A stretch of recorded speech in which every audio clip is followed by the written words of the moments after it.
So what is Microsoft Secure Score? Let's look into this video and find out when you set up your default tenant what it looks like and versus the tenants you already have. Hi, my name is Adnan Rafiq and I'm the author of this vlog. Please do subscribe my channel and do not forget to click on the bell icon for future updates. Thank you.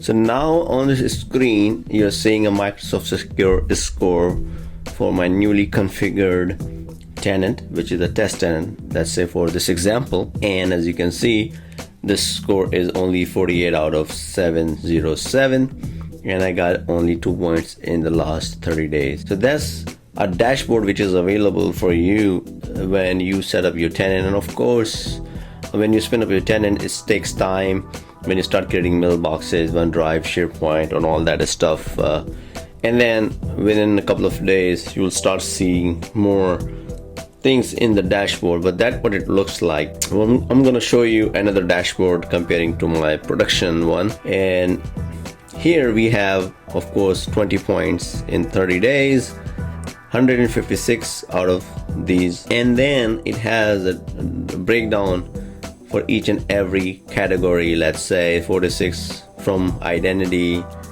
data, devices, so I'm not using any devices, for example, in this particular case. Apps, infrastructure is not available, which makes sense.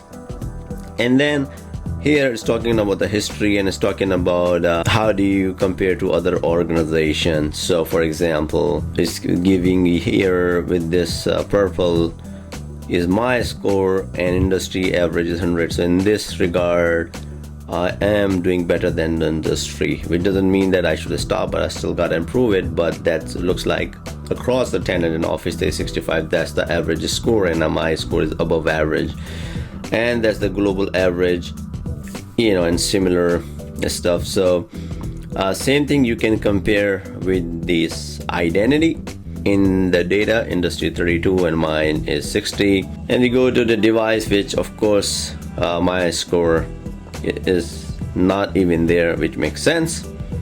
Apps, flat out like this, I don't have any from the industry, and so does to infrastructure. So this is you pull the report and then you can go see more in detail. And then here is giving you the options to add more on top of that. So if you click on view all, you're gonna see that. Now let me go back to my previous tenant, and here it's a brand new tenant, for example, and then of course it's still hardly 1 or 2 accounts are configured just for the sake of this example.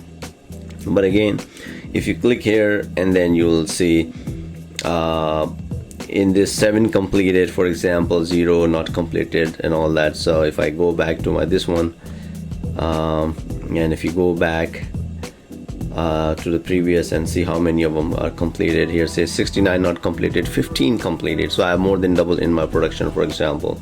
So what you're gonna see, I already have applied on some score MFA, which is some accounts I did apply, multi-factor authentication. If I go here again on a production tenant, and if I go here, I can sort them by category, completed and not completed. So status, so let's say if we change the status to, for example, filter, and then it's got to come back. If I want to see a category, user impact, source, I can scroll through that. And here I do have some which I wanted to show you. This one is a completed one. Turn on audit, I would say mandatory, keep it enabled, because if you want to pull any record, auditing needs to be enabled, and it protects you against account breach, data deletion, elevated privileges, and etc. And then it also meets the compliance requirements. So if you have any of these compliance requirements, NIST and federal requirement, ISO, GDPR is an important one. So enabling audit log is very important. Let's compare this one with my newly set up tenant, if we have audit enabled or not. So let's come here, go to the view all,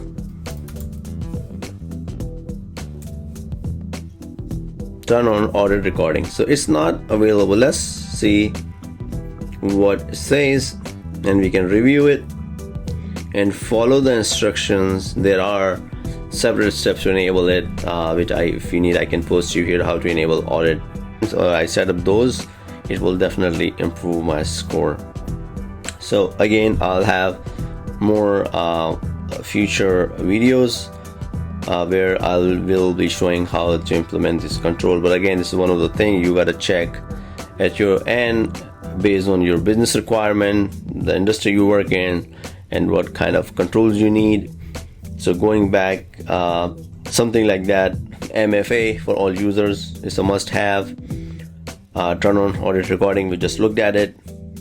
Do not block client forwarding rules, it could fall into your GDPR. So there are many best policies or best recommendations available from Microsoft, which you need to follow and which can definitely help you to grow your scores. So I hope you liked my video. Stay tuned for more future videos. Thanks again, and thanks for watching Cloud Mentor, and do follow me. Thank you. Bye.